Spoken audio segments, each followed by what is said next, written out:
What's up, everyone? Welcome back to another episode of the Loners Emporium. Um, yeah, thank you guys for coming and checking in and watching. Just want to say we appreciate all of you, and also if you would just jump over to the vlog channel, take a few minutes, like and subscribe, let the videos run in the background. Appreciate It's it. in the description. The link. Welcome to episode number 96.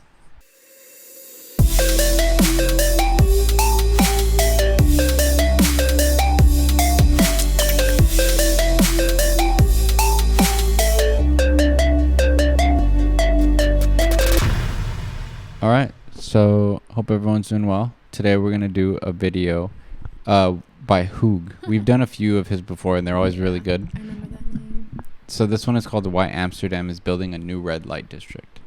It's interesting, but Amsterdam seems like such a really free and cool spot. That's just the vibe that I get, but I've never been. But it's definitely on our bucket list to go there. Yeah, I really want to go to Amsterdam. All right, and let's begin. This is the design of Amsterdam's new erotic center. Commissioned by the city government in 2020, it's a concept for a 5,000 square meter high-rise with hotel rooms, offices, bars, entertainment facilities, a store, and a restaurant. When it's finished, You can get Sounds like a mall. everything you need in one. You prostitution, food, coffee, weed. Right. it will be one of Europe's largest and most advanced brothels. And as interesting as its design are the locations that it's being considered for. Locations on the outskirts of the city. So why did Amsterdam's government commission the design of this new building? Why at locations far from its historic red-lit center? And why are people so angry? Oh, damn. Back in 2009, a Labour politician waited. The city was voting on a plan he had spearheaded, a plan called Project 1012. Named after the zip code of the city's most notorious red light district, it was designed to clean it up. Low-quality buildings, such as window brothels and coffee shops, had to go, but instead of making new regulations, the lawmaker was praised for a unique approach. His solution was spatial: buy up buildings associated with crime and push crime away. The city government was convinced, and his plan would pass. Little did they all know, it would soon collapse. Over the course of more than a decade, it would lead to the closure of more than 100 individual window brothels, along with tens of individual coffee shops. However, when attempts were made to measure the impact of Project 1012, not much could be found. You know, I do wonder when, how long has, I guess, what would you guys call it? Because I feel like prostitution Sex has work? a derogatory term, kind of. Sex work. Sex work. I wonder how long it's been legal in places like Amsterdam. So did they open this or not yet? Because I think they're planning to. well, it's saying that the cafe ones are taking a hit. It's like, how? This is not even open yet. I don't know. Why is Maybe it- they were cracking down on it to I don't- try to get rid of it. But I don't know. Yeah. It had a marginal impact on crime, and today the center's image as an adult theme park with shady edges still remains strong. But if there's one thing Shady his plan edges. did do, was that it created a rift among hundreds of sex workers and the city government of Amsterdam. One that Damn. persists even as the newest mayor picks up the mantle again and tries to change the center even more. In 2020, the city government banned organized tours of the red light district. In May of 2023, bans on cannabis within the district entirely. There's also been Oh, damn. mandated bar I heard closures, bans on the sale and display of alcohol, and even ad campaigns targeted towards young to middle-aged British men. I saw that. She Yeah, they were saying that they want to pretty much keep out British men between the ages of I forget, early 20s Yeah. and mid 30s or something, Well, because they're probably obnoxious. I don't know. Yeah, that's what I heard. And I think people get confused. Just because it's legal doesn't mean to go crazy you get with to it. go and take advantage of people. That's true, It's yeah. it's a transactional business. It's not. You don't own that person. Yeah. You know, you don't get to treat them like I know what you mean. shit Yeah, yeah. or you don't get to be messy with it. It's weird. But if anyone watching this is from the Netherlands and they go to that, they've been in that area a lot. Is it like a big thing that they know where like British tourists like cause a lot of problems or like get really drunk and stuff like that and like cause issues? That's what I'm wondering, because it would have to be if they're trying to like keep them away pretty much. Well, it seems like the younger. Yeah, exactly. Ones. So, I don't know. I mean, hopefully it's for the better of the sex workers. Like it's hopefully it's to make sure like they're weeding out people that are just coming and like disrespecting like the situation. Like getting crazy and partying and shit. I don't know. I've never been, so I don't know what the vibe is like. And the executive body have even floated the idea of banning international tourists from buying marijuana in the city entirely. Oh, She's damn. also brought up the idea of introducing entrance gates to the red light district. This would create the first physically regulated neighborhood in a major European city. Sorry, but like, what is marijuana doing? Marijuana doesn't make people go act like Crazy. I mean, not that I've seen. I think it's more alcohol Maybe or other drugs. they're probably mixing it with other stuff. But aren't like all drugs legal there? I don't know. Much? Yeah, Like, if you want to confirm that, if anyone from know. Europe and they've but like gone there. of all things to ban marijuana. I think for international tourists, that's what they said. But like, they can take up some other thing. Yeah, I I feel like don't other know. things would be worse. I know mushrooms, I think, A are legal. neighborhood in a major European city. Not even Venice does that. But her most controversial suggestions started soon after her nomination in 2019, when she brought attention towards changing the rooms in the red light district again.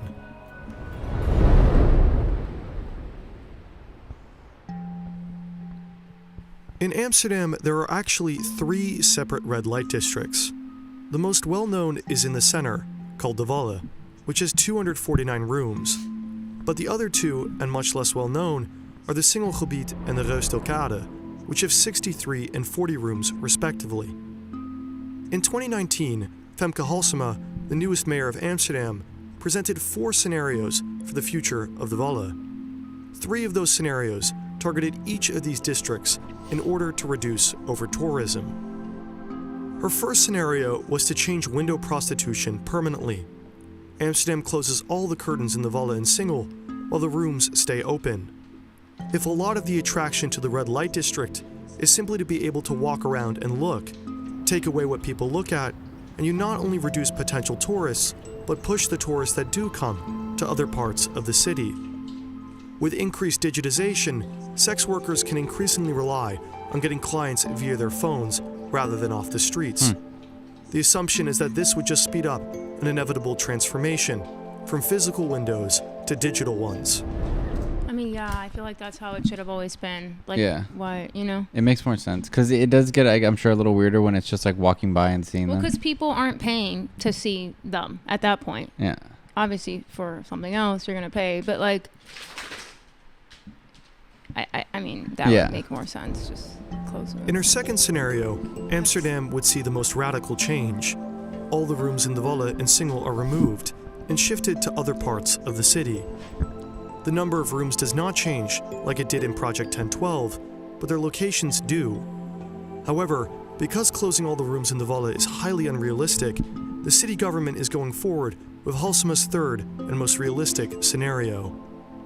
Instead of all, a chunk of the rooms in De Walle and Singel are moved. Although it's more realistic, the city government has not made it clear how large that chunk will actually be. But, different from Project 1012, Halsema has made the commitment that when rooms get removed, they have to come someplace new. At the start, the government considered 2 building types: a single-unit high-rise, and the second, a cluster of different multifunction buildings. They also commissioned research into building on a floating pavilion. You know, I will say, I do think it's smart the way that they make it an actual legit business, because, like, in a good way, like, for the people doing it, because they have more safety, I feel like, since it's a regulated business. Yeah. Like, I'm saying, like, prostitution's going to happen anywhere. You know what I mean? Mm-hmm. But I'm saying, like, if you look in, like, certain places here, like in Chicago, and like the videos that I was seeing where they were, like, that guy went and interviewed them, and it showed, like, how crazy it can be. That's like street prostitution. And yeah, that's what I'm illegal, saying. But so that's why what it's happens different. because it's illegal. You Yeah. know, that they do it like that. But I'm saying if it was regulated and it was actually, like, they were taken care of a little more, it would be so much less, like, Dangerous. safety It'd be less dangerous. issues. Yeah. It's pretty interesting. Yeah. The design is meant to anticipate for about 100 individual rooms for sex workers, and also other entertainment facilities. On the one hand, the city wants to model Pasha when it comes to size. Pasha is the world's largest brothel.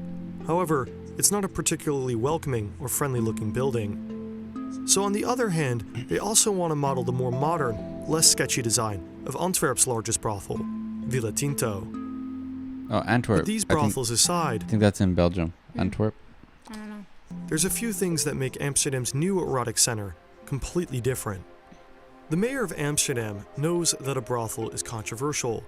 This is why she hopes Amsterdam can make one with class and distinction. By mixing hotel rooms with painting courses, art exhibitions, and a debate center, the hope is that they can avoid designing an isolated sex palace. For an actual physical model, they commissioned Moog, a Dutch architecture studio, to come up with a design. The architects Gianni Cito and Jurgen ten Hoeve designed a concept that attempts to convert the linear streets of the red light district into a circular form. Inspired by Frank Lloyd Wright's Guggenheim, Cito won an architecture prize for making a design that repurposed 2 sugar silos into a cultural center with internal circular walkways. Jurgen ten Hoeve, the other architect, was nominated for the same prize in 2018 for his design of a collection of buildings modeled after a monastery. It was a network of buildings superimposed in Amsterdam that attempts to give an option for pedestrians to leave the busyness of the city. Together, both architects produce an interesting combination. You get a building that kind of looks like a parking garage with a continuous walkway that allows you to walk in the building as you would in the Valle, but circularly as opposed to linearly. Also, instead of a floor of the same individual homogeneous hotel rooms, it also attempts to recreate the network of the buildings on the street on each individual floor as well. To choose a location for the building, the city government considered 8 regions, and as of today, they've narrowed it down to 2 main locations, NDSM in Noord and around the Rij in Zuid. In Noord, Amsterdam would have to deviate somewhat from the original Moog design and construct a floating brothel. It's likely that it'll be a ponton of around 100 by 20 meters, with 2,000 square meters of space for 5 total floors. 1 basement, 1 roof terrace, and with the remainder holding the rooms and other facilities. I guess the bed The is government the only also thing considered rocking. repurposing a cruise ship, since it would already be readily equipped with rooms, bars, theaters, and attractions like casinos. However, a cruise ship has a large number of constraints, making it an You don't think that's a little weird to like have a sex ship just like out there? You know, it's like, okay, you got laid, now what? You go to the buffet. Like, what do you do after? Don't they usually like go and then leave after? With that building too that they're building, it's like it has like the mall inside, like the food, the everything like that. Right, but here you literally can't leave until it's back. Yeah, I know, onto that's true. Shore. Yeah. unlikely option. NDSM as a preferred location comes from the fact that it's a diverse, culturally rich neighborhood. It has plenty of room for additional buildings, such as for any needed security or additional parking, but it also hosts one of the largest flea markets in Europe, has multiple popular restaurants and cultural attractions, and it also has a high density of mixed residential use areas. Nonetheless, NDSM has a weakness. Its most immediate connection is via ferry. Not only is that slower than other forms of public transport, but a ferry can only withstand so many more people. Amsterdam has considered building bridges to North, but it's unclear how long that would take or if they'll ever be built at all. So NDSM's main fault is its reachability, but NDSM's biggest benefit is that it's considerably hipper than the other section of the city that's under consideration. Rij. Zuid is the poshest and most entitled area of Amsterdam and offers 2 plots. The Groene Zoom, a 2,000 square meter triangular piece of land, and then a second, likely the preferred option, a 21,500 square meter plot of land owned by the city government directly. Unlike the singular ferry connection in Noord, Zuid has access to 2 metro connections.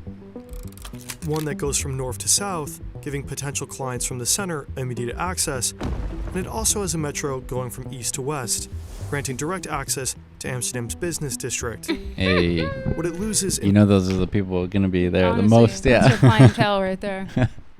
being a hip and chill place to be, it gains in accessibility. It also has ample parking space. However, what both Noord and Zuid still have in common is that there are NIMBYs. Homeowners have voiced concerns about noise, criminality, and impact on children in the area. Some sex workers have also voiced concerns about their own safety. According to the city government, the building will likely be a safer option than the status quo. Instead of sparse, separated buildings in an overcrowded neighborhood, a single building would have a centralized security system with a clear oversight over who enters and who leaves. The Erotic Center does what Project 1012 couldn't. It gets rid of rooms in the center, but without pushing sex workers into an unregulated underground. Also, unlike the Volle, which mixes tourists with potential clients, the new building is meant to attract primarily the clients. It's gonna attract the wealthy. This is gonna be like the bougie brothel. Yeah. And then they're gonna have they're probably still gonna have other. I feel like even though it's legal, they probably still have underground ones to. I'm sure. Yeah. To not, Because I'm guessing that they obviously, if they're regulated, they split tax with the government and stuff. Yeah. Yeah. So I mean, I'm sure some of them have, like you were saying, little organizations where they do it so that way they don't have to pay any of the money and stuff like that to the government. Yeah, and this one's gonna charge a lot of money. I would think so too. Some sex workers have complained that over-tourism has reduced their incomes because large crowds make actual potential clients too self-conscious to consume. Ah, that makes sense. According to the city government, a well-connected but more isolated building would reduce the attraction of the red light district for tourists, attract more clients than in the center, increasing sex workers' incomes, but it would also be quieter. Tourists are loud, but clients are the type of people who want to be private and have as little attention drawn to them as possible. However, this is also where some more difficult problems emerge. The Volle, with all of its issues, still has a unique advantage. It has a lot of eyes on the street. In the same way that it may make some clients too self-conscious to consume, it may do the same for more serious criminals. And this is where you get the NIMBYs. Homeowners would like a building that's as invisible as possible. This is why the mayor has also promised a closed, isolated building that brings very little attention. However, the more isolated and quiet the area, the more concerns about sex workers' safety. Also, the city already has problems with the number of police and security. Since the Volle isn't entirely removed, by building an erotic center, you end up producing a fourth red light district, which potentially spreads an already thin police force even thinner. Damn. So the mayor has had problems. Okay, I feel ignorant asking, but I understand at the red light district that is now with the windows open and stuff, how that could induce crime and stuff. You know, those are the areas where I feel the police aren't on top, I guess, as much. I don't know. I feel like they would be more in the tourist areas. But what? This looks like a business building. What crime's gonna happen in this area? I don't know. Compared to where it's at now. Maybe because if it's isolated, are they talking about abuse? I don't to know. The sex maybe, workers? But or do they just mean general crime? I think they're saying that there's less crime because probably in the areas where it's more busy and it's not so isolated, the criminals don't want to act as much because there's so many people around.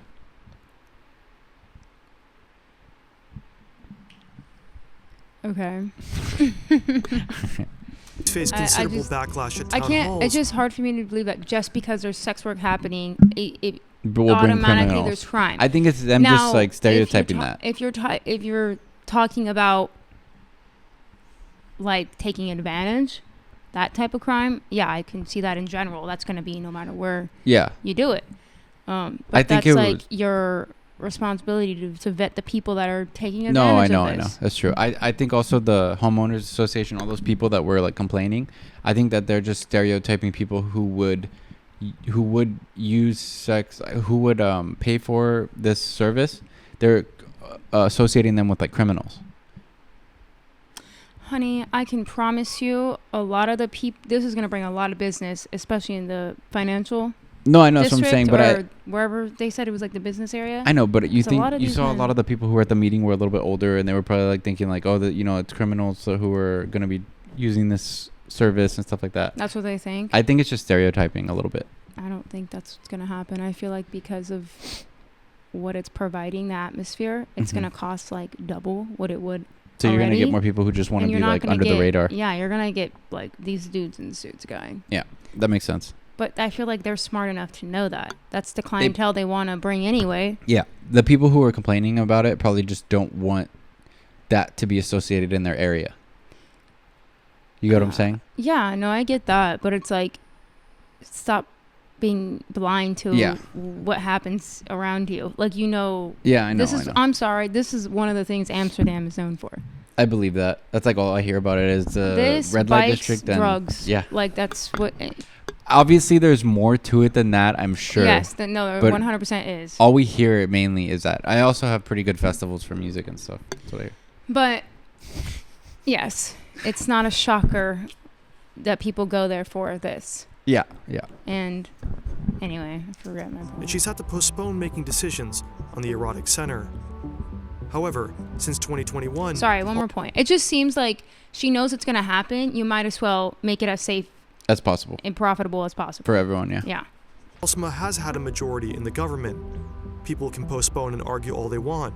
But all three parties, GroenLinks, D66 and PvdA, have agreed. Be it an isolated building, cruise ship floating pavilion, north or in south. Some rooms in the Valla must be removed, and instead, they must come somewhere new. However, a new erotic center may not even be Amsterdam's most controversial plan. The city government has also proposed replacing its historic famous public urinals with an advanced AI-powered urinal that comes out of the ground. The story is fascinating, and I've made an entirely different video on it that you can watch right now on Nebula. Oh man, the creator-owned that's streaming awesome. service where I'm posting the genius design of Dutch public urinals early, as well as my future videos. Once you're there, that's gonna be where people hide in the apocalypse. You can also check out my video on Corbusier's plan for a gigantic highway skyscraper. And you can watch other exclusive videos made by channels like Neo, Mustard, City Beautiful, and countless others. Nebula is great, and I really cannot stress that enough. All right. Yeah. Thanks, Hoog. No, that was an interesting video. I do want to watch. There's one I saw on his page that was why you can piss on the street in Amsterdam. Men are so oppressed. They just need somewhere to pee on the street. Man. Hey, it's better than getting a public urination thing. Yeah, welcome to... What do you mean ticket? Yeah, like, exactly. Yeah, well, welcome to being a woman. But yeah, that was an interesting video.